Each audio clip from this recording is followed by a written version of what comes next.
Due to the graphic nature of this program, viewer discretion is advised.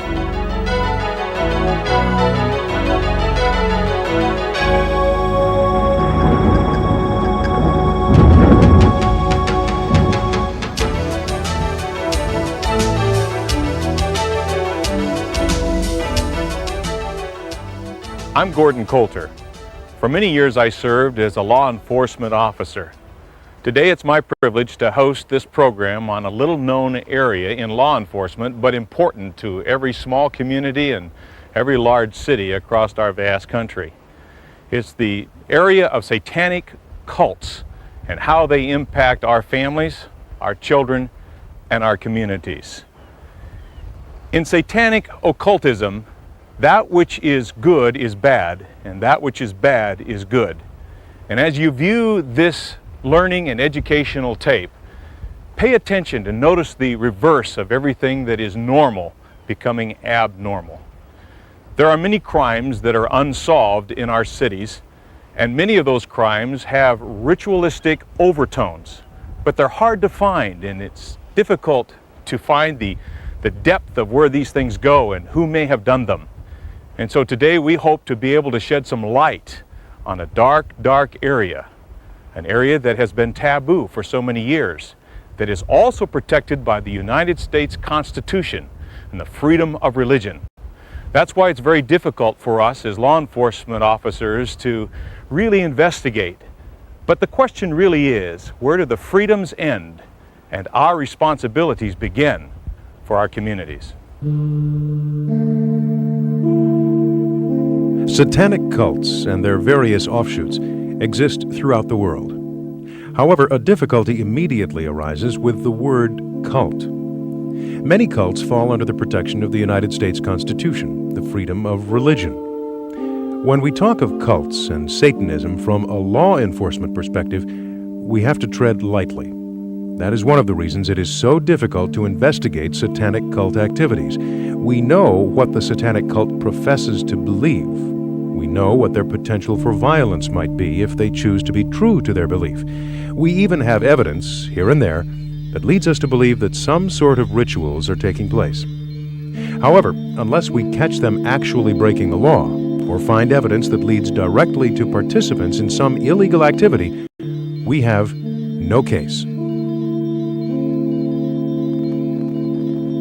The problem involved with the cult explosion is becoming a many-faceted puzzle confronting law enforcement today. Not only is it difficult for us to understand the secret practices of satanic worship, but there are deeper reasons that go beyond mere lust for power and the unlimited drugs and deviant sexual behavior that go with it. Unfortunately, the police investigator attempts to analyze these types of crimes with his routine of criminal investigation.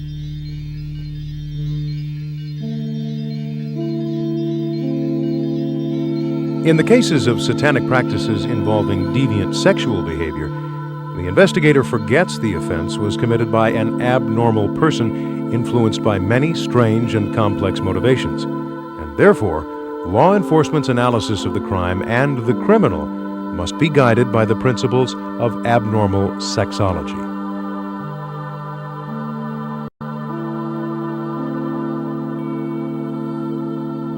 It is imperative that these cases be solved. They are vicious, revolting, and create fear in any community. Men are apprehensive for the safety of their wives, mothers, and daughters, women for their children and themselves. It is only through proper training that the police officer can hope to gain the ability to understand and recognize which are regular offenses and those that belong to cult behaviors. This is a law enforcement problem. Therefore, all law enforcement officers should be familiar with the different types of degeneracy, so they'll be able to associate the type of criminal with the offense committed, and to properly charge and prosecute the criminal in an intelligent manner.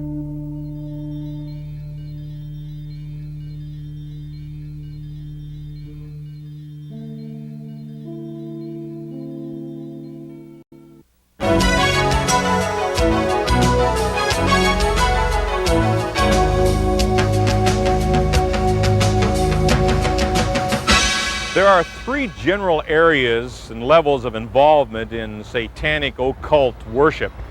The first would be dabblers. They're people who just use it for fun and games, may be involved in some video games and that kind of level, possibly a little graffiti, but reasonably innocent. The second level would be those that are involved for spiritual reasons, and they recognize that there's power in the worship of Satan. These people generally worship together and try to find the mystery of it all. And then the third level would be criminal involvement, and that's the area that interests us. These people actually believe that they gain power through criminal activity, through killing people, through various rituals that are against the law in our states and in our country.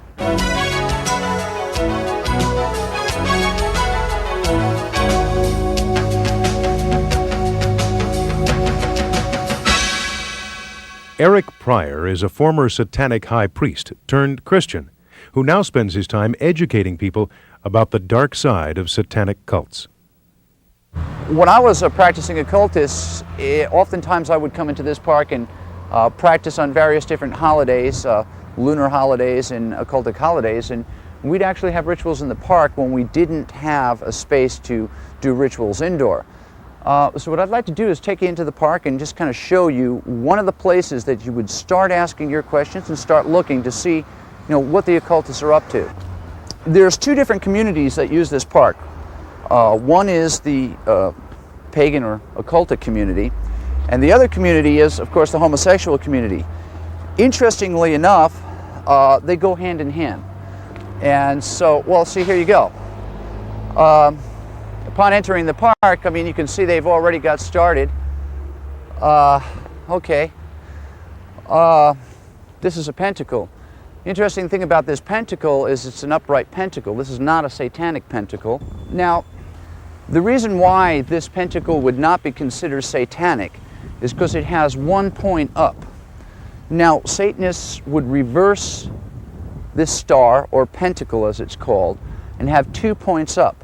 Those represent the horns of Baphomet and or the horns of Satan. But now, right over here, I can see on a tree here, there's a inverted cross. Now this is satanic.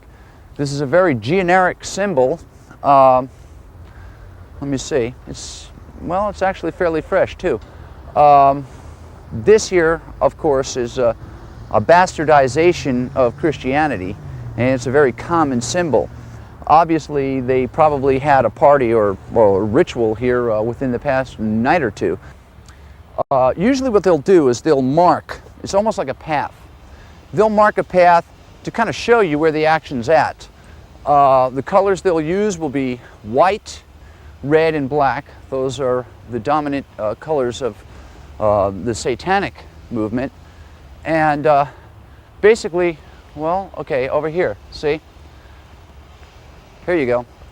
This, well, see, this is what I'm talking about. Okay, what you're looking at here is called Voodoo Vivi. This is kind of like a coat of arms, if you will, for the demonic. And the implications of this is definitely satanic. When I showed you earlier the one pointed up star as we first came in, and I told you that, the implications of Satanism are 2 points up. As you can see, there are 2 points up here, and someone has made it very clear they were probably worshiping Set, because it says Set here, so it's pretty obvious. Now this here, if I'm not mistaken, looks like a money Vivi. So I wouldn't be surprised if they were here in the park doing a money ritual. And this is very typical. This is the kind of thing that you can expect to see not only on crime scenes, but in areas where occultists hang out. Like gang graffiti, occultists kind of communicate to each other through their graffiti. On the rise there up here is a very flat area, concrete area, that is used often. I even frequented it for ritual practice. Well, there you go. You can see from here 666 and an eye. Now that eye above 666 is an Egyptian eye. The eye of Anubis So I can tell by looking at this eye that these people that were up here were into ceremonial magic. These aren't witches, these are definitely Satanists. You look at these dumpsters, see, this is how they talk to each other. Now, what you see here, this is gang graffiti, okay? And this is how gangs talk to each other, okay? But now this is how occultists talk to each other. This here is a psilocybin mushroom. So probably they had a psilocybin ritual, which is not uncommon. Occultists are known for using peyote and psilocybin. And so this was probably a psilocybin ritual. Okay, here you go. Shem Hemfarash is a satanic invocation, and Halley is also part of a satanic invocation. There is a book out called The Greater Key of Solomon, and in The Greater Key of Solomon you will see on the seal of Solomon this word. All right, from what I can tell from the graffiti and everything that I've seen and what I see here on the concrete, it looks like they actually have the ritual here. Now, there's an N here for north, and there's an S over here for south. Now, while these are not the true directions, obviously someone had a bad sense of direction, I'm assuming that this is where they actually had their ritual. One of the reasons why they would use this particular area to have a ritual is it is on concrete, and it's a nice open area. When we used to come up and have rituals and we had a group, we would look for an open flat space. This is an open flat space. This would be an ideal place for them to have a ritual. Now, if I was a solo occult practitioner, I might do it in the bushes somewhere and have a little altar set up. So what you're doing is when you come onto a scene and you're investigating a scene, you look on the ground and you'll find clues as to what happened. Right here, okay, we have a rope here. This is a noose. And actually, if you look at it closely, I don't know if the camera can pick this up, but there's blood on this noose. Now, this could have been used either to bind someone up in some type of a ritual scourging, or it could have actually been used on an animal that was sacrificed. When sacrificing a cat or a dog, of course animals move around a lot and they get unruly, so they would tie it up. But there is blood all over this particular noose. Now these are the kind of things that you'd be looking for. What we have here is a medicine bottle of 2% xylocaine. For those of you with medical knowledge, you would know xylocaine, known as lidocaine, is a numbant. It's used to numb people, and for that matter, animals. And of course, if you're going to ritually sacrifice an animal or a human, for that matter, in a public place, you don't want them to be screaming in pain. So it's not uncommon for occultists to use something like this, and of course, here we have it. On this tree here, we have some more graffiti. It's in red, which is a classical satanic color. Now what's interesting here is the number 9. 9 represents the 9 satanic statements. You can find this in a book by Anton Sanzer LaVey, which is called the Satanic Bible, and you will see that there are 9 satanic statements. This is the way occultists tell each other, hey, we're Satanists and we're partying. The 9 Satanic Statements from the Satanic Bible by Anton LaVey. Number 1. Satan represents indulgence instead of abstinence. Number 2. Satan represents vital existence instead of spiritual pipe dreams. Number 3. Satan represents undefiled wisdom instead of hypocritical self-deceit. Number 4. Satan represents kindness to those who deserve it instead of love wasted on ingrates. Number 5. Satan represents vengeance instead of turning the other cheek. Number 6. Satan represents responsibility to the responsible instead of concern for psychic vampires. Number 7. Satan represents man as just another animal, sometimes better, more often worse than those that walk on all fours, who, because of his divine spiritual and intellectual development, has become the most vicious animal of all.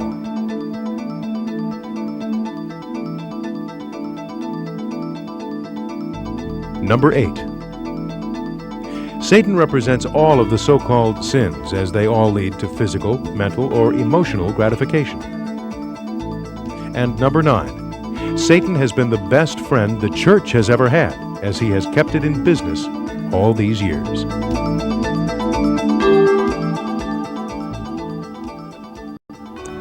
This is the symbol for the Church of Satan, and this is kind of like their crest, their coat of arms, if you will.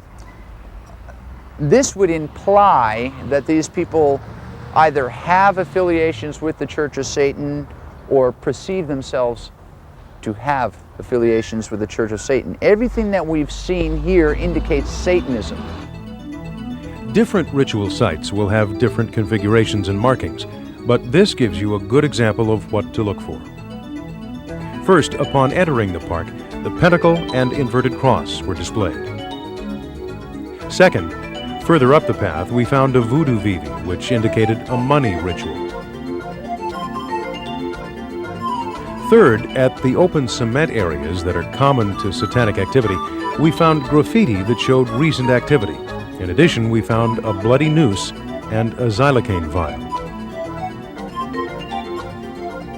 Fourth, on the way out of the park, we found another inverted cross and the number 9, which, as we demonstrated, represents the 9 satanic statements from the Satanic Bible. Fifth and finally, we found markings indicating that the ritual was by followers of the Church of Satan. Behind me is the city of San Francisco, a city known for the first satanic church in America. Anton LaVey established this church under the freedoms of our country in 1966 and wrote the Satanic Bible. Anton LaVey, perhaps the best-known Satanist in America, compiled his years of cult knowledge into 2 of Satanism's most important handbooks, the Satanic Bible and a companion, the Satanic Rituals. The general practice of Satanism promotes 3 basic areas of attraction: gratification of flesh, gratification of ego, and power. Some Satanists, and a significant number of others, feel that Satanism is a viable way of getting supernatural help because they are too distant from the good God to have any hope of reaching Him. The good God and His virtues, such as beauty and joy, are essentially impractical. And it would be easier to catch the notice of an evil God than a good one. To better understand Satanism, it might be appropriate to talk about some of the initiation practices for Satanists. And to better understand them, you would take a look at what might be traditional Christianity or some normal faith, and if you reversed it, it would be something that Satanists would embrace. Initiation into Satanism or a similar cult usually includes a spoken denial of the Christian faith, generally accompanied by saying the Lord's Prayer backwards. Rebaptism in Satan's name and taking a new name to replace the given Christian name. An oath of allegiance to Satan while standing in a magic circle, entering the initiate's name in the Book of Death. And a promise to sacrifice children to Satan and marking the initiate with the devil's mark. This program is designed to help law enforcement officers better understand satanic cults. Now remember, all satanic people do not commit crimes. Some of their activities are perfectly legal.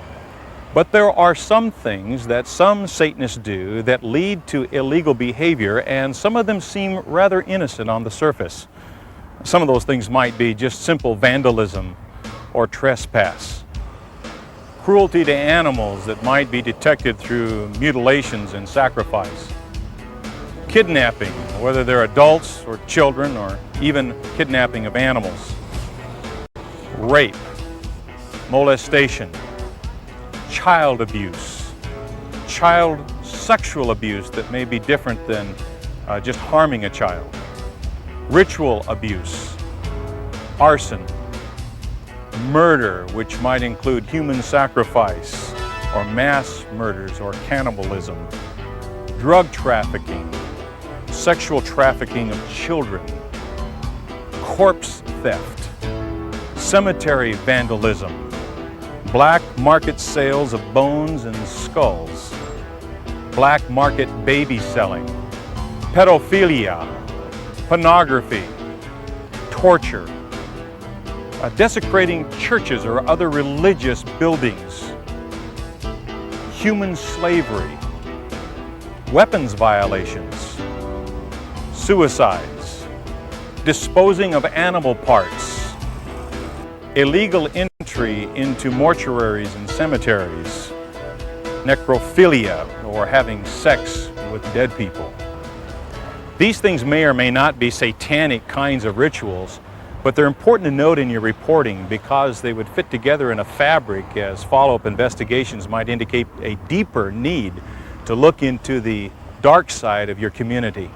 So note them well and ask the investigators to do a little further follow-up if you find any of these indicated in a crime or in a police report.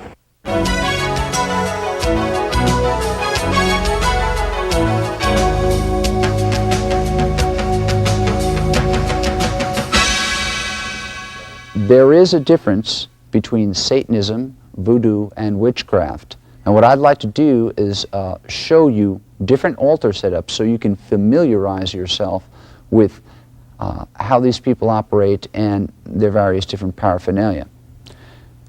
These particular groups that I'm going to show you the different altar setups of are the type of groups that would most probably be involved in criminal activity. While you wouldn't find all this stuff at a crime scene, you will find evidence that they have been at a crime scene. For instance, you might find something like this pin here, which is used to penetrate a pulpit like we have sitting here. But then again, there are other things that might be left behind that would indicate voodoo. Now, voodoo is colorful, and usually beads and shells are associated with it. What you're looking at here is 2 small conch shells and some beads. Now this is what a priest would put on the necklace, such as I'm wearing here. This would indicate high priesthood. You might find conches like this with beads. You might find powders like this left behind. And this is the type of stuff that would usually be left behind in a crime scene. You're not going to find candles intact, and if you do, you might find a candle very similar to the one I'm holding here. Now you might look at this candle and say, well, what makes this candle different? Well, first of all, any candle that's used in Santeria, Macumba, or Voodoo generally will have a patron saint on the front. Now this is the saint that they would be paying obeisances to, you know, lighting the nicotine up to, drinking the rum to, and smoking the cigar smoke to. But on the back, it'll have a prayer to that patron saint that is only indicative to candles used in Santeria, Macumba, and Voodoo. Another thing that you might find would be small vials like this. These vials will contain some type of a ritual oil. Usually these oils are poured over a coal in a ritual practice. You might find a lot of empty oil vials at a ritual site. What you're looking at here is a classical satanic altar setup. Now there are more than one type of satanic group. There are rogue satanic groups where you have a bunch of young people that get together and they read books such as the Satanic Bible by Anton Sanzer-LaVey, or some of the stuff that is published by the Temple of Set, which is also another large church of Satan. But now an organized satanic group has an organized way of setting up its altar. What you're looking at here is a classical satanic altar setup. It's very Spartan. 2 candle holders. One candle would have a white, one would have a black. You'd have a Baphomet candle in the center, or a Mendes goat is what it's called.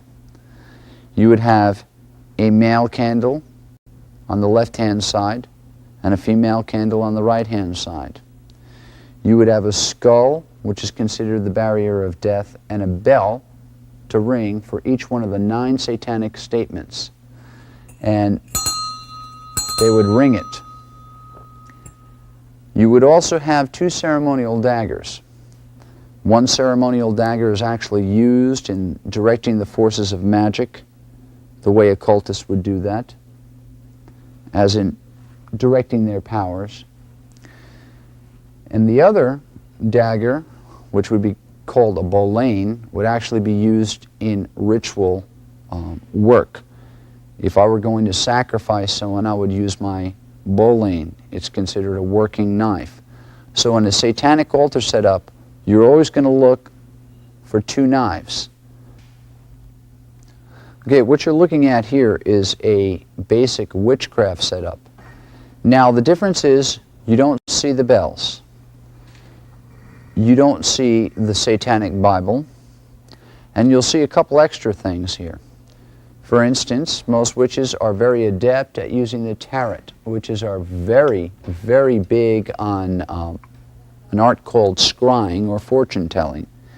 Another interesting addition is that, notice, the candle holders are wooden. Witches perceive themselves to be nature-centered religious belief systems, so that they use as many natural elements as possible. The other thing is, instead of having a ceremonial dagger like we have here that would be used in Satanism, they would just use a very simple 1 dagger. That's called an athame. Now, the athame is used when they charge the wine, which would be in the chalice. The athame would be used when they charge the wine, which would be in the chalice, the salt, which would be in the salt bowl, and the water, which would be in the water bowl, as well as the incense. Another interesting addition we have here is Kyrnos. This is one of the gods of the witches. And the center for any witchcraft altarpiece will have either Kyrnos, which is the god of the witches, or Diana. Another thing that witches will often have on their altar is a mortar and pestle, because they work a lot with pharmakeia, or various different incenses. Now this is an incense we have here that would be used in ritual practice. Notice they're very bright in color. There are many different kinds. These are the kind of things that you might find left over at a crime scene. You might find little piles of colored, it looks like chalk, but it's not chalk. It's actually incense. And if you were to take it and smell it, it usually has a very fragrant smell. Another thing that you'll find is usually there's chalk. There's usually a piece of red chalk and a piece of white chalk. This is used to draw a circle around the ritual area, and it's called a boundary between the worlds. And then what they will do is make various different magical symbols in those circles, believing that these symbols will seal off an area. Now, witches are known for their artwork, their drawing of symbols, their use of colored powders, and of course the use of natural products like wooden candle holders, even wooden knives. And so this would be more indicative of witchcraft. As you have seen, the difference between the items you might find on an altar from the various different occult styles is subtle. When you pay attention, you'll see that there is indeed a distinct difference. These differences will give you the understanding of the type of group you're dealing with. And when you know the type of group you're dealing with, you'll also learn to understand how they think, where they'll congregate, and where they'll be.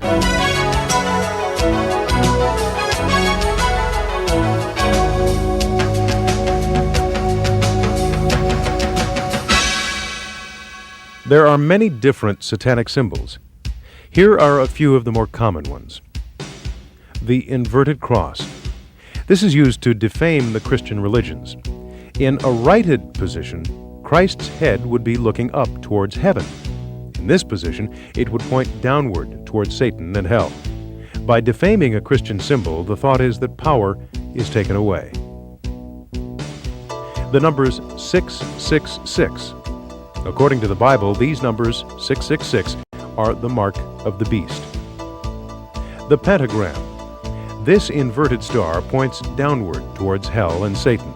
It is a popular symbol but has no meaning other than a satanic one, and there may be many different versions.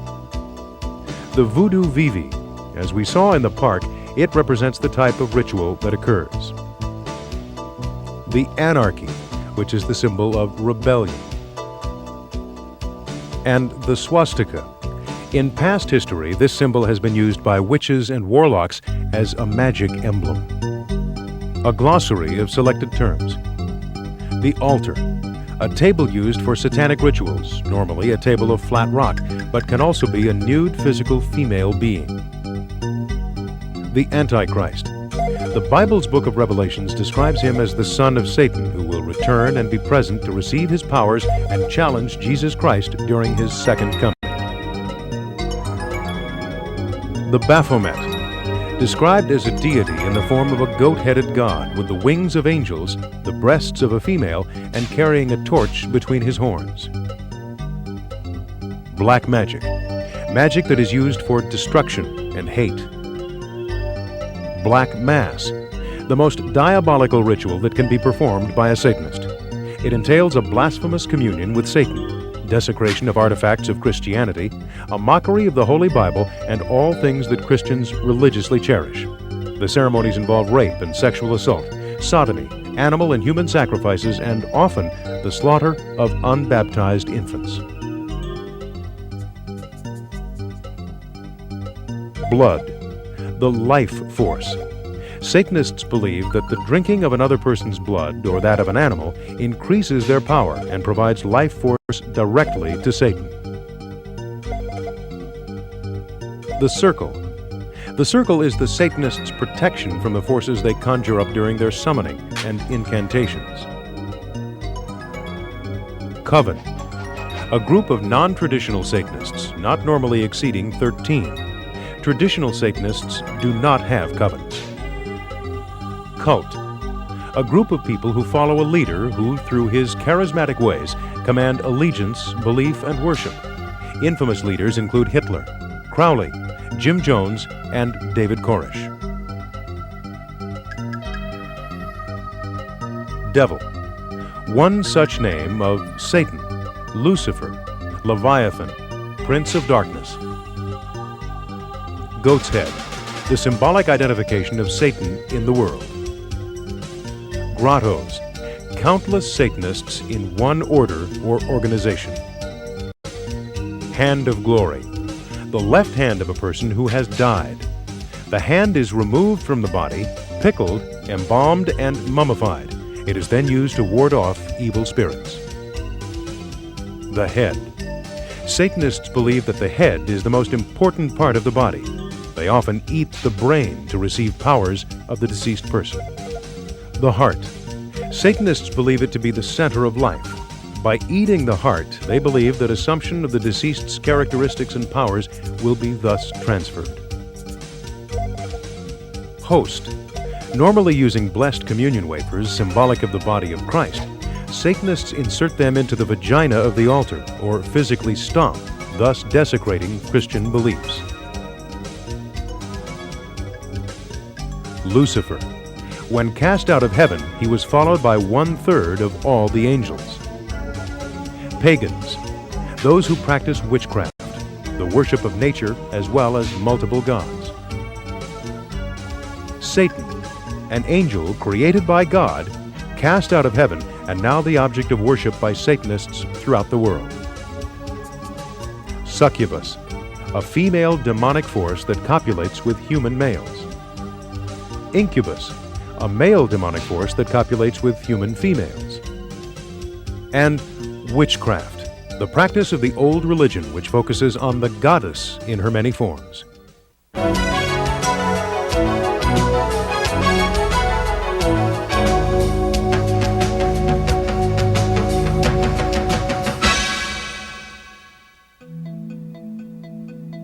Perhaps one of the most despicable crimes in general, and in particular among Satanists, is that involving a child. In every state in the nation, there are reports and investigations of satanic crime and satanic ritual abuse.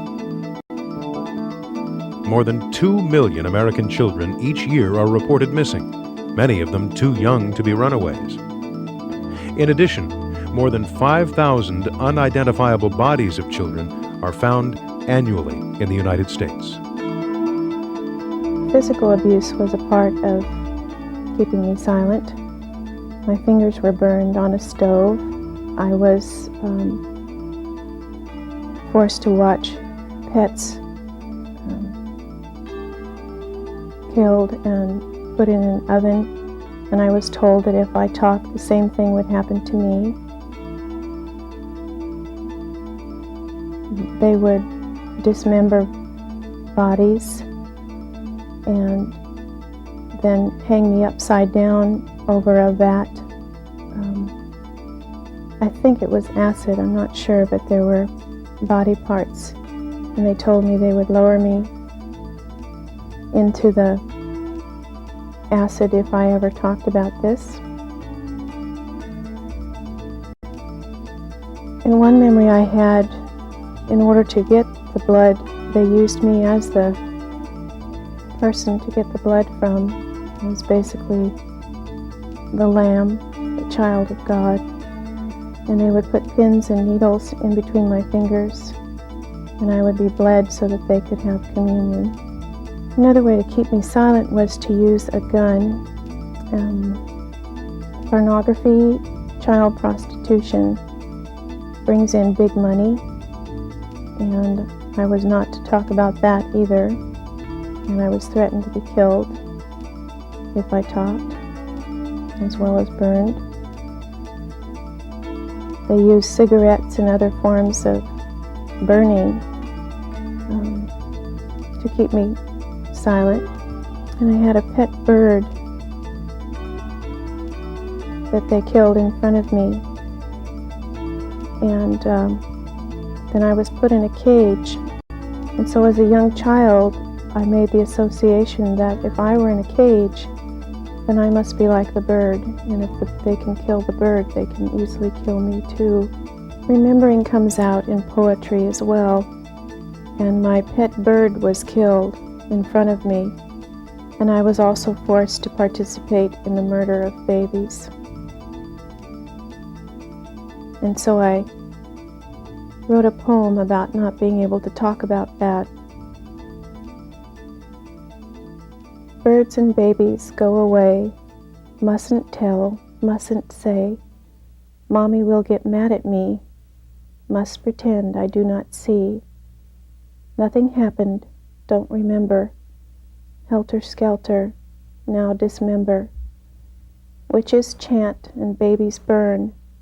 Mustn't talk, it will be my turn.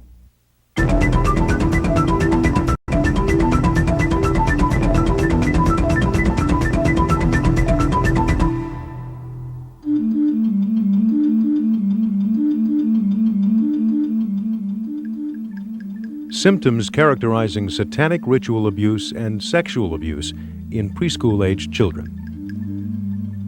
Low self-esteem, feeling of being bad. Child feels deserving of punishment. Child is fearful, clingy, regresses to baby behavior. Separation anxiety. The child is angry and aggressive. The child acts wild, uncontrolled, hyperactive. The child is accident-prone or deliberately hurts himself. The child is negativistic, resistant to authority. The child mistrusts adults.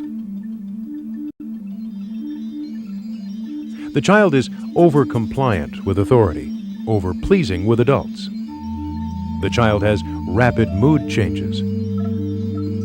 The child is withdrawn, does not play, or plays in a lethargic or unfocused way.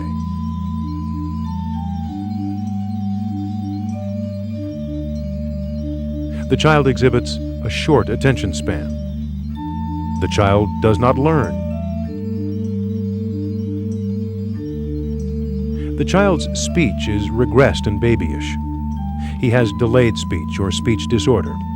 The child's speech production decreases significantly. There are somatic complaints, stomach aches, nausea and vomiting, nightmares, and sleep disorders. The child is fearful of being touched, fears having genital area washed.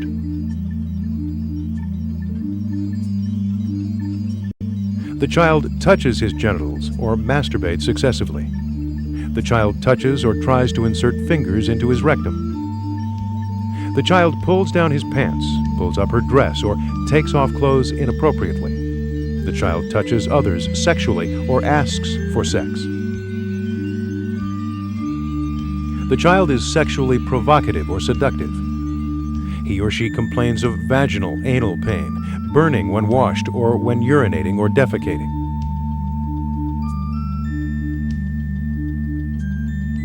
Semen or bloodstains are found on the child's underwear. Detailed and age-inappropriate understanding of sexual behavior. Hints about sexual activity. The child complains that an adult or older child is bothering them. A reference to blood or white stuff in genital area. A statement that someone had removed the child's clothing. A statement that an older child or adult exposed themselves to the child.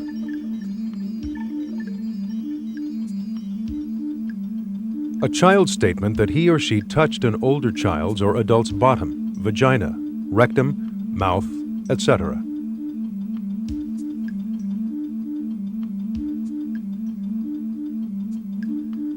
A statement that an older child or adult touched or penetrated the child's bottom, vagina, rectum, mouth, etc. A statement that the child witnessed sex acts.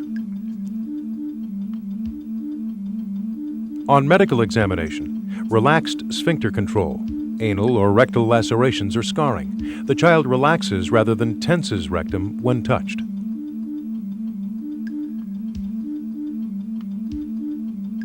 On medical examination, enlargement of vaginal opening, vaginal laceration or scarring in girls, sore penis in boys, blood or trauma in the genital area. On medical exam, venereal disease.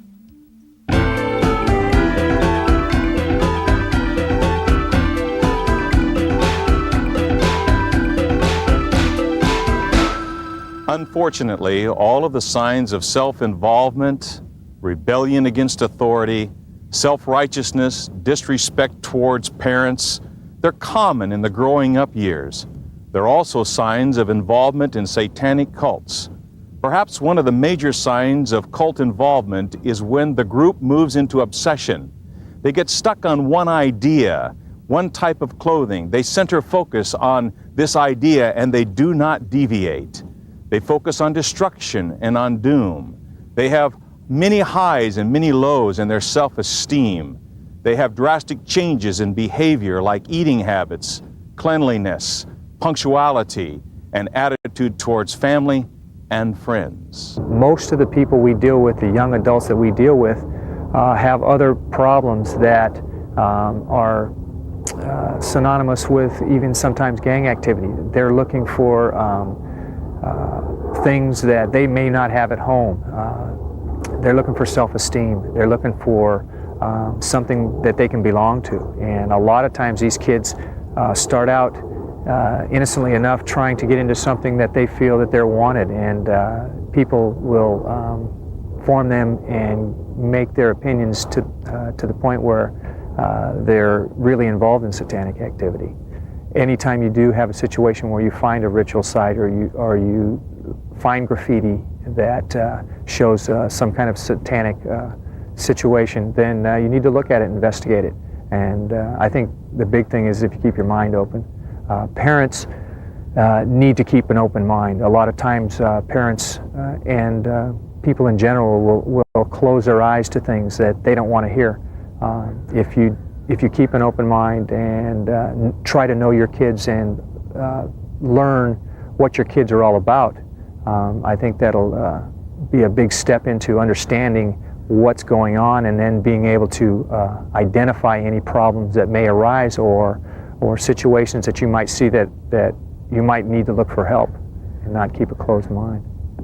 Believe me, I've been in this business for 10 years and you're always amazed at what kids will do and the different fads that come up. And sometimes it may be totally innocent. It may not be occult activity. It may not be satanic activity.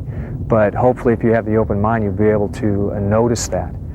When we get involved in some of these training groups, we try to talk to PTAs and school administrators and things like that, not only just in occult activity, but just keeping an open mind on what teenagers are all about nowadays. And they may be involved in this stuff. They may be what we call dabbling in some kind of occult activity. It may be just a rebellion on some form of Christian upbringing, something to get your attention. As you observe kids that may be involved in satanic cult activities, be patient, be watchful.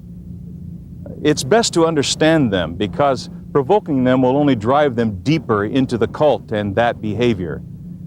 Teach the parents and the school officials and the youth workers to note these behavior changes and to take time to find out what's going on in their lives. Teach them to ask the meaningful questions and what the symbols are about that they might write on their notebooks and they might wear on their clothing. Teach these youth workers and parents to talk to their kids about the lyrics of the songs that they listen to over and over again. They have a right to know what's going on in the young people's lives, and open communication allows that to happen. Don't hesitate to encourage these parents and youth workers to seek outside help. Call your local support services for youth. They can be a great help to you. Never stop this important investigation into lives for the value of our kids in America. Satanists celebrate a host of rituals and ceremonies during the course of each year. As some are held more important than others, a host of crimes are committed before, during, and after the ceremonies.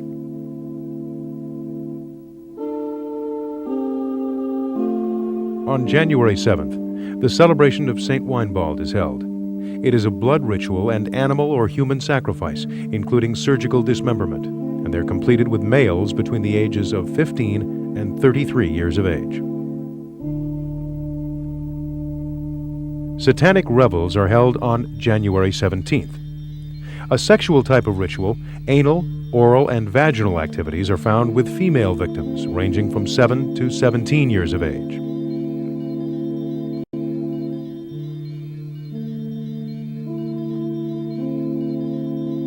Candlemas, a high religious holiday, is held on February 2nd. At these sexual ceremonies, animal, oral, and vaginal rituals are completed with females from age 1 to 17.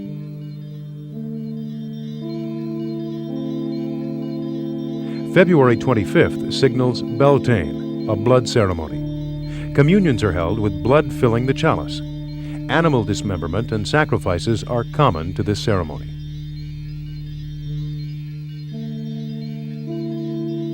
The celebration of St. Iketat is held on March 1st. During the blood ceremony, human blood from devotees of any age and any sex is consumed for strength and as homage to demons.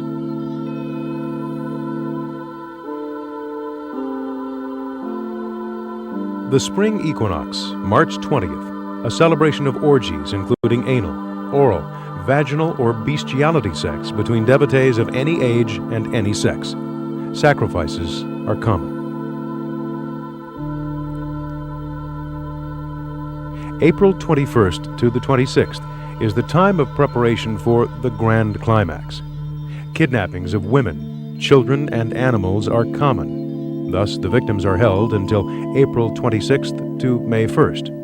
A demure ceremony for Corpus de Ball. Age group includes infants and females up to 25 years of age.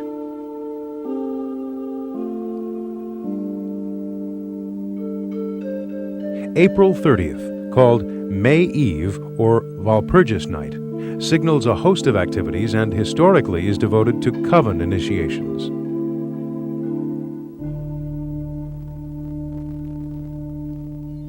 June 2nd brings about anti-Christian ceremonies using blessed wafers and blood mixtures for many blasphemous purposes.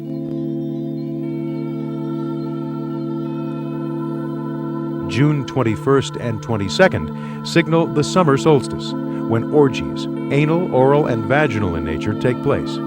Any age, any sex.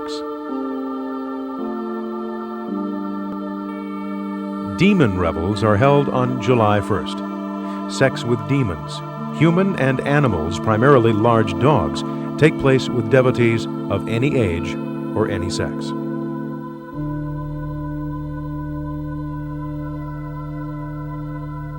July 20th to the 27th signals the time for additional kidnappings and holdings of victims for the July 26th Grand Climax and August Eve festivities, which include sacrifices.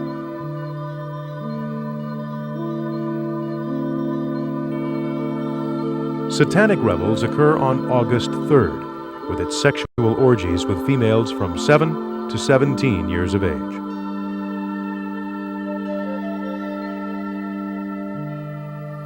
The coveted marriage to Satan takes place on September 7th, at which time human sacrifices of groomed devotees occur. The age group is female, 1 to 17 years of age.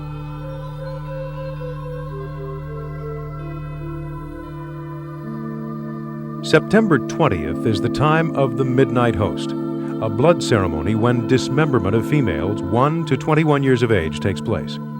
Hands are planted as part of the ceremony.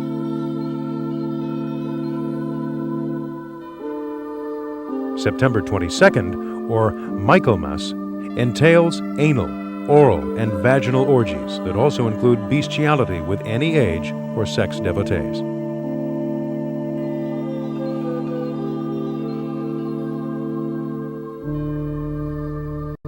October 29th to the 31st, Samhain, or Halloween celebration, is a high unholy day.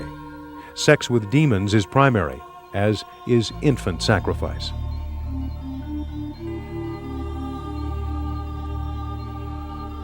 On November 1st to the 4th, Satanic revels again occur. Anal, oral, and vaginal sexual activities take place with females from 7 to 17 years of age.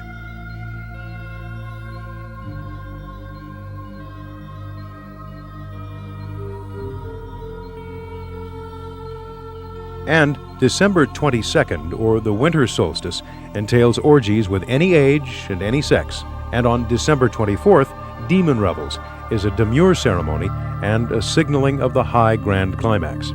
Any age and any sex is included in these ceremonies.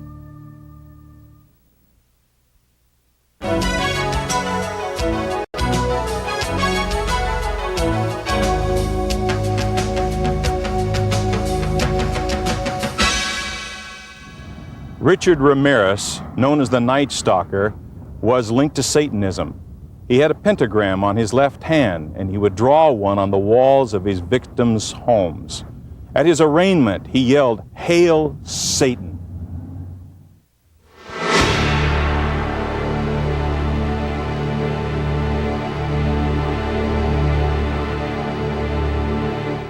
Richard Berkowitz, also known as the Son of Sam, that famous New York case. Henry Lee Lucas of Texas. Both of these men were linked to Satanism and ritualistic blood drinking.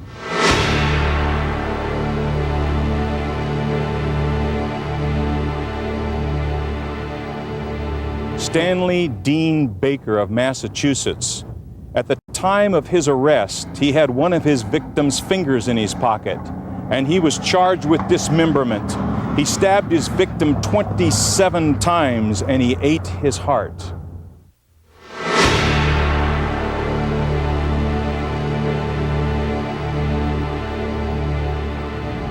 Ricky Casso of New York.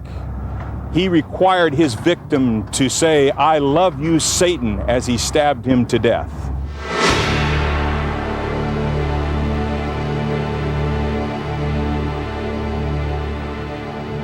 Carl Drew from Massachusetts. His satanic cult killed a 20-year-old woman, decapitated her, they kicked her head around, and then later he had sex with her body.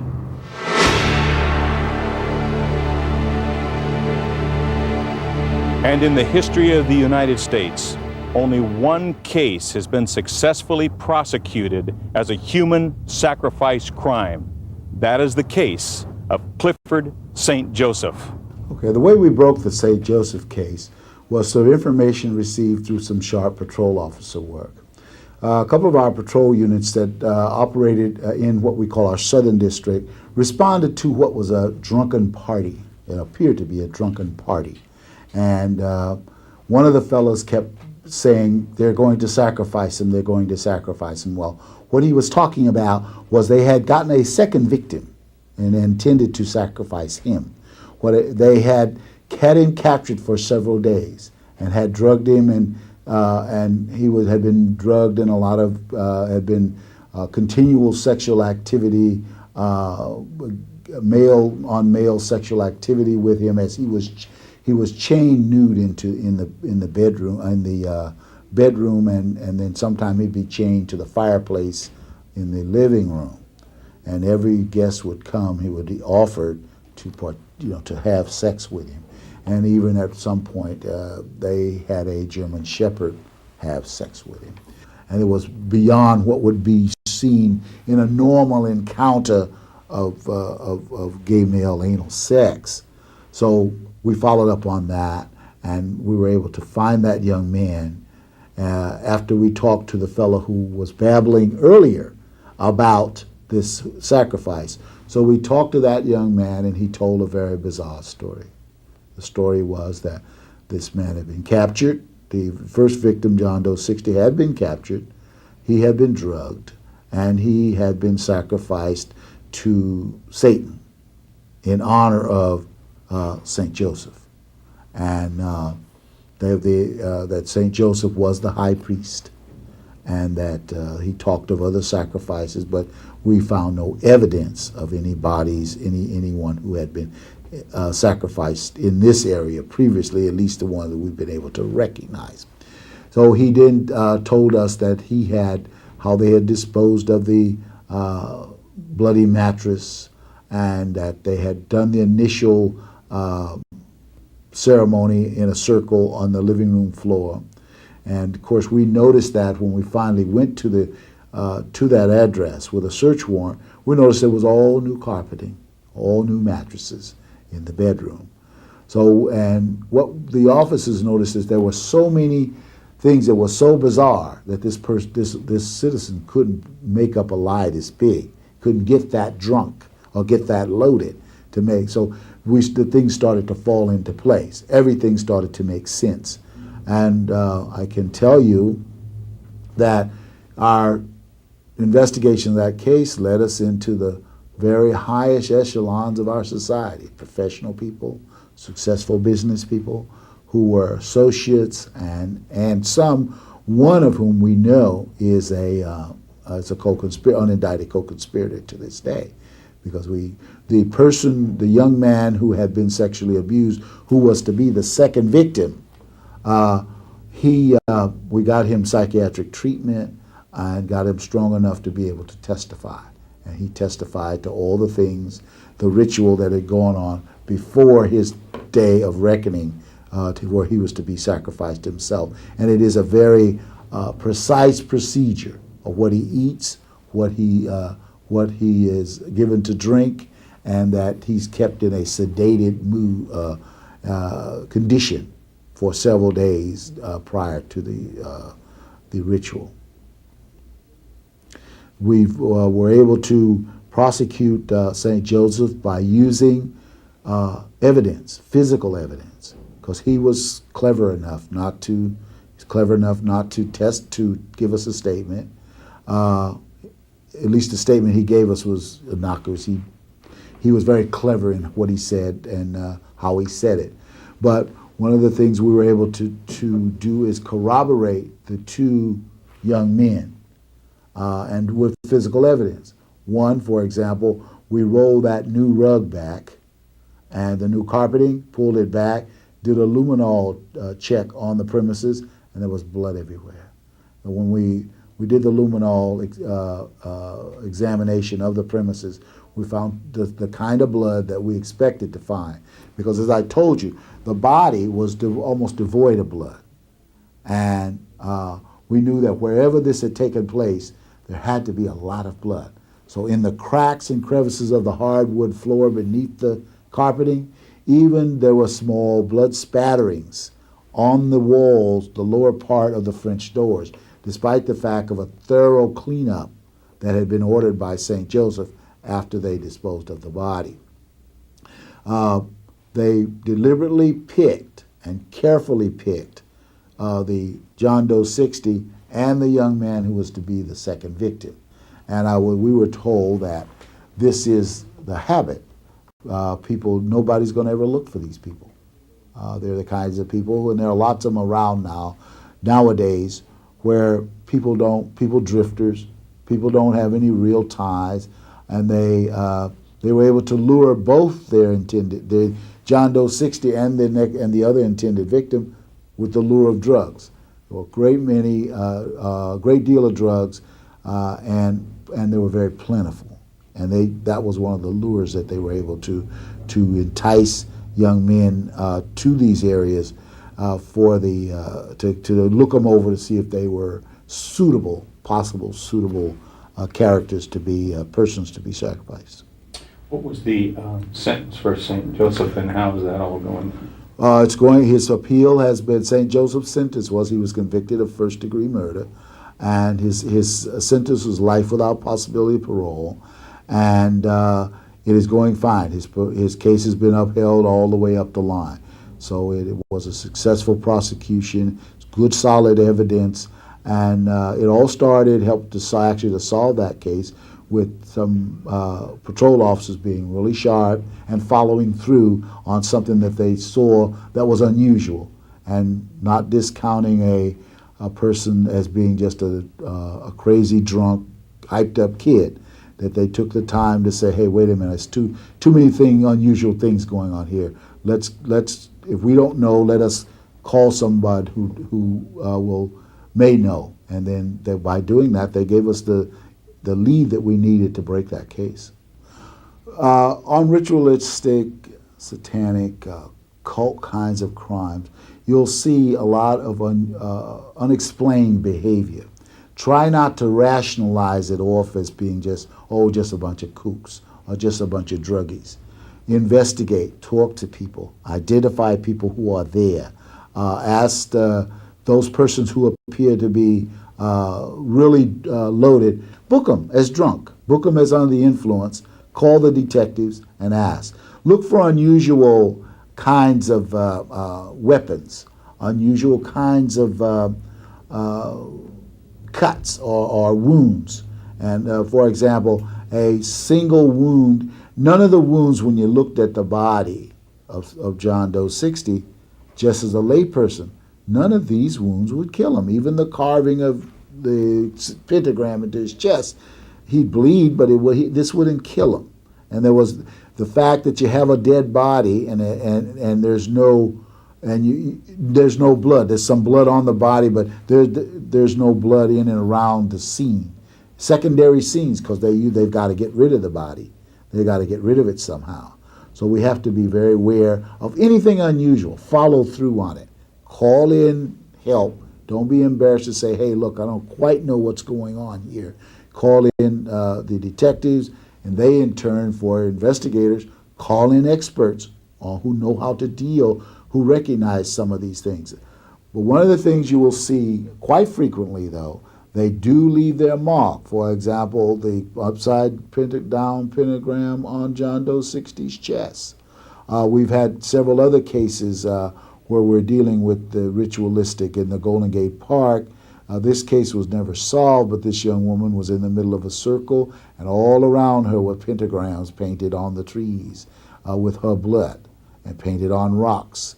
They display the body in certain ways. If the body appears to have some ornamentation on it that doesn't fit, for example, maybe some beads or some kind of pin or pendant that doesn't fit the rest of their clothing. There's a case I can call several years ago where the body was found, and this would be a different ritualistic group, for example. The body was in a circle, the head was decapitated, there were feathers sticking in the exposed part of the neck, and all around the body was corn, kernels of corn. And we later learned that this was a part of a sanctifying of a cauldron by killing an individual, by sacrificing an individual. Though, by the way, the head did turn up. We were told by experts that it would turn up. Now, this came out of a whole different part of the society, but it's still a different kind of ritual, where many times there's a big controversy in some parts of the country now as to whether or not to allow the religious use of animals. And I think the Santerias did win that case, that they can use animals in their religion. Well, you'll see things like this. Don't be alarmed, just document it well. Document it very well. Know who's involved, and recognize it when you see it. And probably the grave robbing is what most patrol officers are going to run. They're going to run into grave robbing, stealing ornaments from churches. You start getting a rash of stealing, because they have to have, sometimes they want to get, even though they're satanics, they have to get something that's blessed. So there'll be church robberies.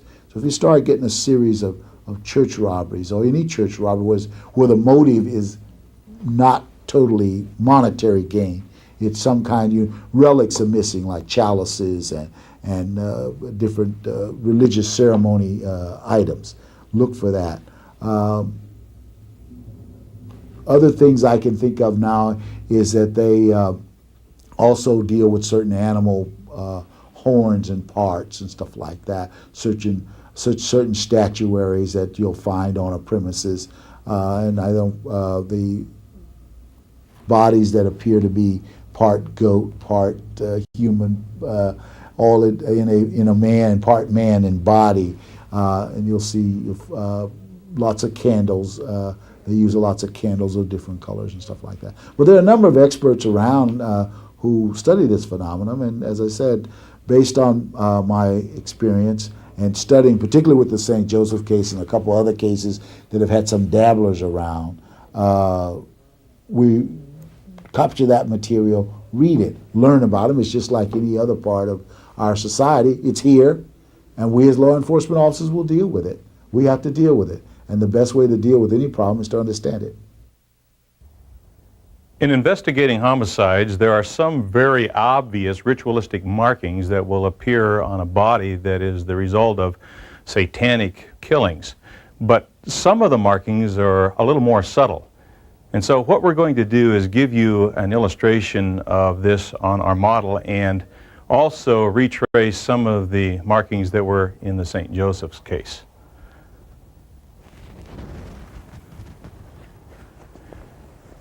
You'll note on our model that there's oftentimes a cut that goes from behind the ear all the way down to the throat.